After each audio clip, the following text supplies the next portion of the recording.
नमस्कार, आप देख रहे हैं DS4 और मैं हूं रंजय कुमार। कल 12 जून को एक प्लेन दुर्घटना हुई जिसमें कि 262 लोगों की जान चली गई और इसके बाद पूरे देश में शोकाकुल माहौल है। देश विदेश के जो राष्ट्राध्यक्ष हैं वो भी लगातार जो इस बात की शोक संवेदना प्रकट कर रहे हैं और साथ ही साथ भारत के साथ खड़े होने की बात कर रहे हैं।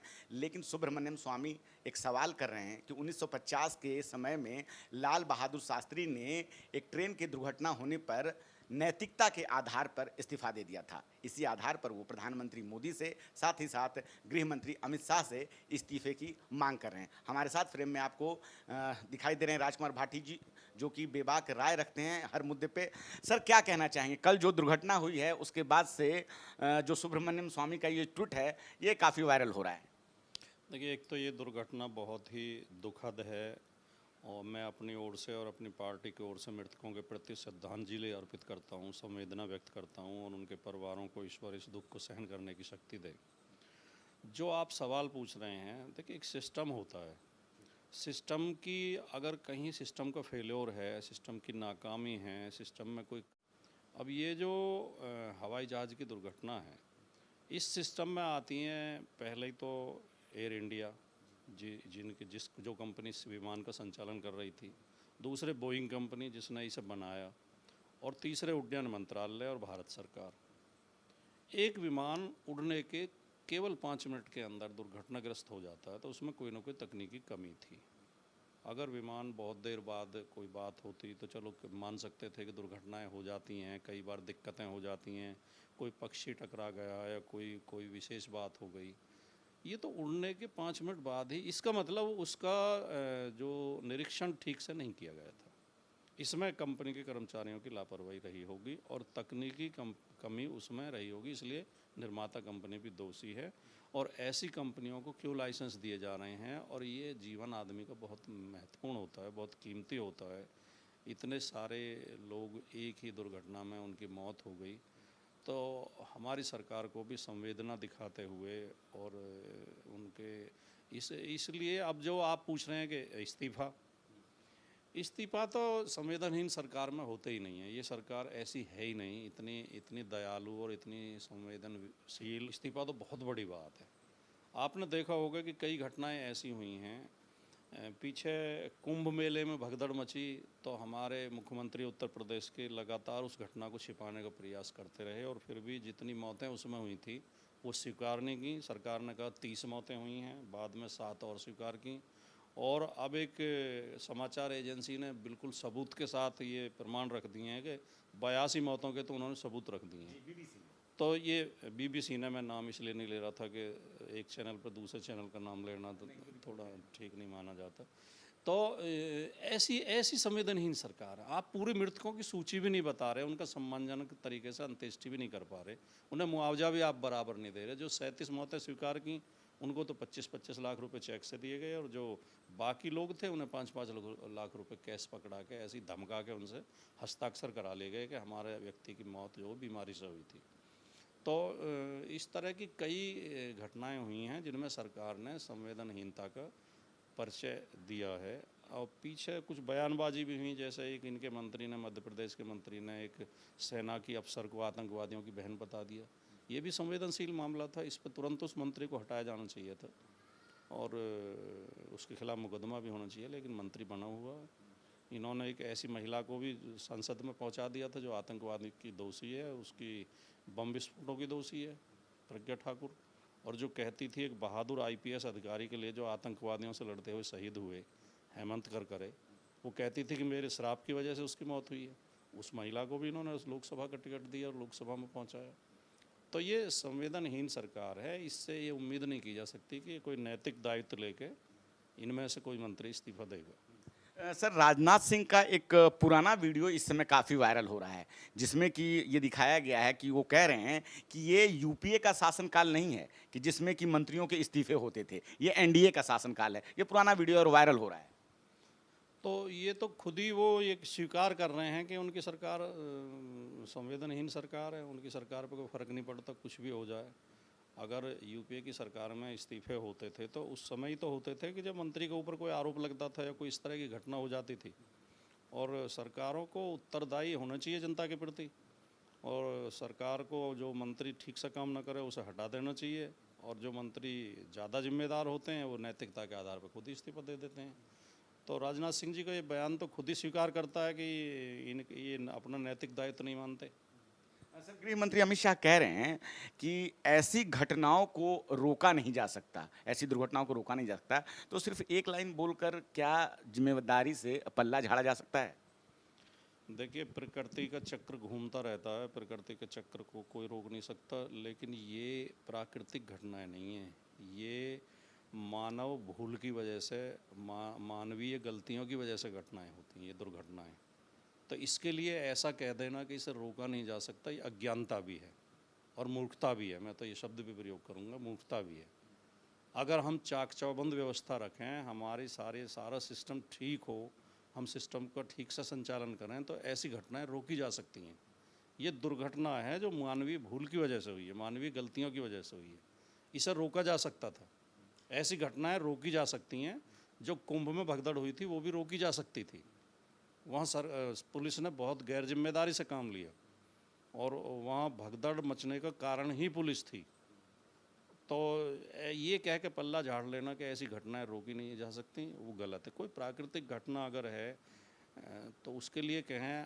अब जो देखिए, अभी पीछे मुंबई में एक घटना हुई है कि दो लोकल ट्रेन विपरीत दिशा से गुजर रही हैं अपने अपनी पटरी पर, और दोनों ट्रेन के बाहर इतने लोग लटके हुए हैं कि वो आपस में टकराए और गिर गए और मर गए। अब इसके लिए सरकार ये कहने लगे, आप एक तरफ तो बुलेट ट्रेन की बात करते हो, आप लोकल ट्रेन लोगों को दे नहीं पा रहे। लोग कोई शौक में थोड़ी बाहर लटक के यात्रा करते हैं, मजबूरी में करते हैं जब ट्रेन में जगह नहीं होती। तो आप ठीक से जो यातायात के साधन तो लोगों को दे नहीं पा रहे और बात लंबी लंबी करते हो। ऐसी घटनाओं के पीछे सरकार की विफलता होती है। सर, कुछ साल पहले बंगाल में, पश्चिम बंगाल में एक फ्लाईओवर गिर गया था। उस दौरान जो है प्रधानमंत्री मोदी ने खुद कहा था कि अब भगवान भी नहीं चाहता कि यहाँ पे जो है ममता बनर्जी का शासन रहे। इस बयान को इस समय आप कैसे देखते हैं? उस घटना के बाद मुझे अच्छी तरह याद है, बिहार और महाराष्ट्र में 12 पुल गिरे थे। बिहार में भी एनडीए की सरकार है, भारतीय जनता पार्टी शामिल है सरकार में, और महाराष्ट्र में भी इनकी सरकार के कार्यकाल में बने हुए 12 पुल गिरे थे। महाराष्ट्र में तो एक पुल मुझे ध्यान नहीं आ रहा उसका क्या नाम था। गुजरात में एक मोरबी का पुल। नहीं, महाराष्ट्र में वो पुल गिरा और उसका फिर पुनर्निर्माण हो रहा था, उसकी मरम्मत हो रही थी, वो दोबारा गिर गया। और बिहार में भी ऐसे कई पुल गिरे थे। एक पुल के लिए मतलब विपक्ष के शासित राज्यों में ये भारतीय जनता पार्टी के लोग अक्सर ये खेल खेलते हैं। और जो आजकल मेन स्ट्रीम मीडिया है, आपके जैसे चैनल तो सच्चाई दिखाने का प्रयास करते हैं। इस दौर में सही मायने में तो पत्रकारिता जो छोटे छोटे न्यूज़ पोर्टल हैं और जो यूट्यूब चैनल हैं वही कर रहे हैं। मेन स्ट्रीम मीडिया तो सरकार की चमचागिरी कर रहा है। तो वो जो मेन स्ट्रीम मीडिया है वो दिखाता नहीं इन घटनाओं का, इनका विश्लेषण नहीं करता। वरना ये आजकल ये बीजेपी सरकार की ये कल्चर बन चुकी है कि विपक्ष शासित राज्य में कोई घटना हो तो उसी के लिए उस सरकार को पूरी तरह दोषी ठहरा देंगे, और इनके शासन में हो तो ऐसी घटनाएं तो होती रहती हैं। जब उत्तर प्रदेश के मुख्यमंत्री श्री अखिलेश यादव जी थे तो एक घटना हुई थी, बदायूं में 2 बहनें उन्होंने आत्महत्या कर ली थी, वो पेड़ पर उनके शव मिले थे।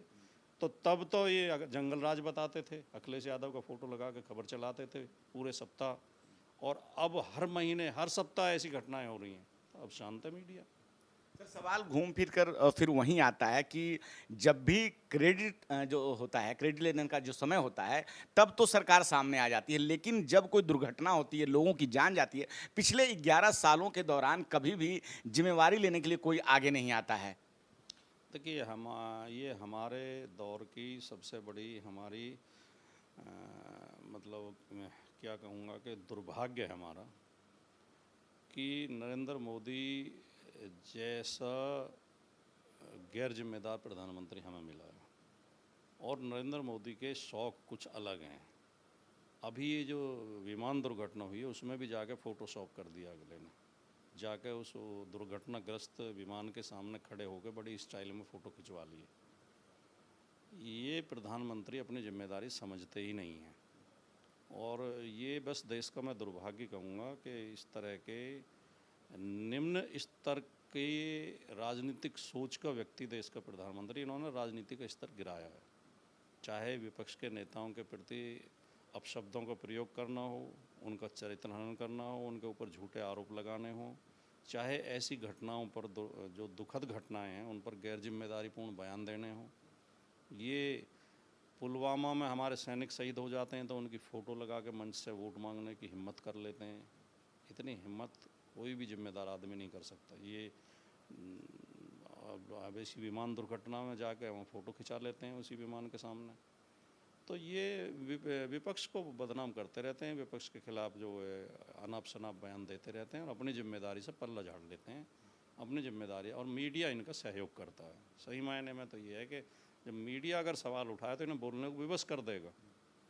मीडिया का जो स्वरूप बदला है उसको लेकर क्या कहना चाहेंगे? पिछले 11 सालों के दौरान जो मीडिया की जो सवाल करने की जो कला जो गायब हो गई है सरकार के सामने, वो कोई सवाल नहीं करती और अभी भी जो खबरों का अगर आप स्वरूप देखेंगे मेन स्ट्रीम मीडिया का तो कुछ बदला सा आता है। किसी पर भी दोषारोपण नहीं, बस उसको एक घटना की तरफ बता दिया जा रहा है। जो मीडिया संस्थान पत्रकारों के द्वारा संचालित हैं, जिन्हें पत्रकार चला रहे हैं, वो आज भी पत्रकारिता कर रहे हैं। वो जिम्मेदारी से सवाल पूछ रहे हैं और सही में सही रिपोर्टिंग कर रहे हैं। और जो मीडिया संस्थान पूंजीपतियों के द्वारा संचालित हो रहे हैं वो अपने मुनाफे के लिए, क्योंकि पूंजीपति हमेशा मुनाफा देखता है, वो न जनहित देखता है, न देश हित देखता है, न वो समाज सेवा करता है, वो मुनाफे के लिए संस्थान खड़ा करता है।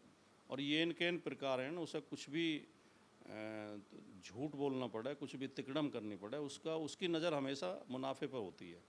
तो जो पूंजीपतियों के द्वारा संचालित संस्थान हैं वो पत्रकारिता नहीं कर रहे हैं, वो मुनाफे के लिए सरकार की और पूंजीपतियों की जी हजूरी कर रहे हैं। बड़े लोगों के सामने नतमस्तक हैं, आम आदमी की आवाज़ वो नहीं उठा रहे हैं, क्योंकि उन्हें आम आदमी विज्ञापन नहीं दे सकता, विज्ञापन बड़ी कंपनियां ही देंगी। तो इसलिए वो स्वाभाविक तौर पर इसका इलाज यही है कि पत्रकार अपने ज़्यादा से ज़्यादा संस्थान विकसित करें और पत्रकार ही मीडिया संस्थान चलाएं। भाटी जी, आपने अपना समय दिया, बहुत बहुत धन्यवाद। जी नमस्कार। तो हमारे साथ बात कर रहे थे राजकुमार भाटी। और 12 जून को जो घटना हुई है उसके बाद से लगातार सवाल जो है सरकार की कार्यशैली पर उठ रहे हैं कि पिछले 11 सालों के दौरान जो है कई दुर्घटनाएं हुई हैं, लेकिन जिम्मेवारी के नाम पर कोई आगे नहीं आता, इस्तीफे नहीं होते। और राजनाथ सिंह का वो वीडियो भी वायरल हो रहा है जिसमें कि बताया, वो खुद बोल रहे हैं कि ये यूपीए का शासनकाल नहीं है, ये एनडीए का शासनकाल है, यूपीए के शासनकाल में इस्तीफे होते थे। लेकिन लोग सवाल कर रहे हैं कि आखिर जिम्मेवारी किसकी? आप क्या सोचते हैं इस बातचीत पे? अपनी राय हमें ज़रूर बताएं। धन्यवाद।